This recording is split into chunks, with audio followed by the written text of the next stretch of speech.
আলু বেগুন দিয়ে লইট্টা শুটকি ভুনা করার অনেক বেশি মজাদার একটি রেসিপি শেয়ার করব আজ।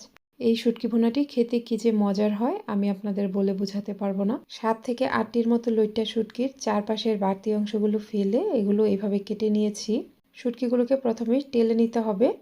কিছুক্ষণ টেলে নেওয়ার পর দেখবেন শুটকি থেকে একটা স্ট্রং ফ্লেভার পাওয়া যাচ্ছে আর শুটকির কালার অনেকটা চেঞ্জ হয়ে গেছে। এ পর্যায়ে চুলাটা বন্ধ করে দিতে হবে। চুলাটা বন্ধ করে দেওয়ার সাথে সাথেই আমি এখানে কিছুটা পানি দিয়ে দিলাম। এই পানির মধ্যেই শুটকিগুলোকে প্রায় 15 মিনিটের মতো ভিজিয়ে রাখবো।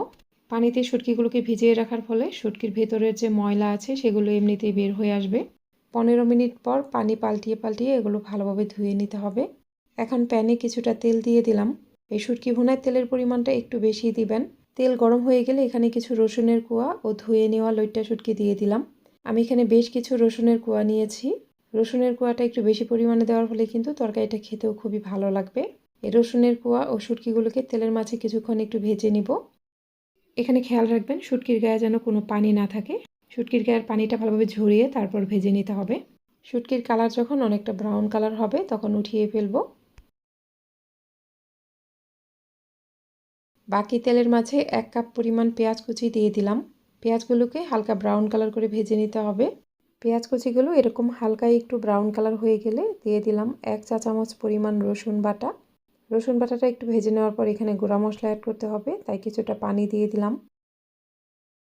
হলুদের গুঁড়া দিয়ে দিলাম 1 চা চামচের থেকে একটু কম পরিমাণ। মরিচের গুঁড়া ভর্তি করে করে 2 চা চামচ দিয়ে দিলাম ও ধনিয়ার গুঁড়া দিয়ে দিলাম প্রায় 1 চা চামচ পরিমাণ। লবণ দিয়ে দিলাম স্বাদ মতো।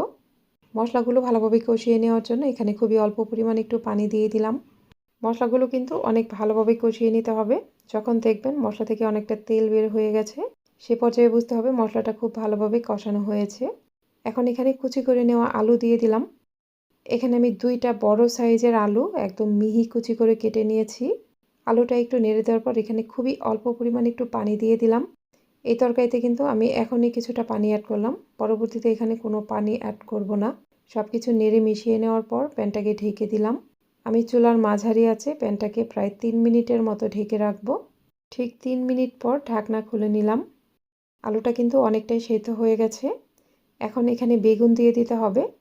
আমি বড় সাইজের একটা ও অর্ধেক বেগুন এরকম একটু লম্বা লম্বা করে কেটে নিয়েছি। বেগুনটাকে আমি খুব বেশি মিহি কুচি করে কাটিনি। বেগুনগুলো একদম মিহি কুচি করে কাটলে রান্না শেষ হতে হতে এগুলো একদম গলে যাবে, তাই বেগুনগুলোকে আলুর থেকে একটু মোটা করে কেটেছি। সব কিছুই ভালোভাবে নেড়ে নেওয়ার পর প্যানটাকে ঢেকে দিলাম। এ পর্যায়ে চুলার মিডিয়াম আঁচে এটা ঢেকে রাখবো প্রায় 5 মিনিটের মতো। ফিরে আসছি 5 মিনিট পর। দেখুন এখানে আলু ও বেগুনটা কিন্তু অনেকটাই সেদ্ধ হয়ে গেছে। এখন এখানে যেই শুটকি ও রসুনের কোয়াগুলো ভেজে উঠিয়ে রেখেছিলাম সেটা দিয়ে দিলাম। একটা পাকা টমেটো কুচি দিয়ে দিলাম ও কিছু কাঁচামরিচ দিয়ে দিলাম। সব কিছু ভালোভাবে মিশিয়ে নেওয়ার পর প্যানটাকে আবারও ঢেকে রাখবো প্রায় 5 মিনিটের মতো। অবশ্যই চুলার আঁচ মিডিয়াম রাখবেন, চুলার আঁচ খুব বেশি বাড়িয়ে দিবেন না। ঠিক 5 মিনিট পর ঢাকনা খুলে নিলাম। দেখুন সব কিছু কিন্তু খুব সুন্দরভাবে সেদ্ধ হয়ে গেছে। আমার এই রান্নাটা প্রায় হয়ে গেছে। এ পর্যায়ে লবণটা চেক করে নিতে হবে। সবশেষে দিয়ে দিলাম কিছু ধনেপাতা কুচি। ধনেপাতা কুচি দিয়ে আলতো হাতে একটু মিশিয়ে নেওয়ার পরেই প্যানটাকে ঢেকে দিলাম। এ পর্যায়ে চুলার খুবই কম আছে প্যানটাকে আবারও প্রায় 2 মিনিটের মতো ঢেকে রাখবো। 2 মিনিট পর দেখুন আমার আজকের এই রেসিপিটি আপনাদের কাছে ভালো লাগলে অবশ্যই আমার ইউটিউব চ্যানেলটিকে সাবস্ক্রাইব করে পাশে থাকা অল লেখা বাটনটাতে ক্লিক করে দিবেন। আর ভিডিওটি যারা ফেসবুক থেকে দেখছেন তারা অবশ্যই আমার ফেসবুক পেজটিকে লাইক ও ফলো দিয়ে রাখবেন। আমার এই শুটকি ভুনাটা কিন্তু একদমই হয়ে গেছে। সব কিছু আলতো হাতে একটু মিশিয়ে নেওয়ার পরেই চুলাটা বন্ধ করে দিব। গরম গরম ভাতের সাথে এই আলু বেগুন দিয়ে লইট্টা শুটকির ভুনাটি খেতে অসাধারণ লাগে। অবশ্যই এইভাবে বাসায় একবার ট্রাই করবেন। আর রেসিপিটি ভালো লাগলে একটা লাইক দিবেন। আজ তাহলে এখানেই বিদায় নিচ্ছি। সবাই অনেক বেশি ভালো থাকবেন। আল্লাহ হাফিজ।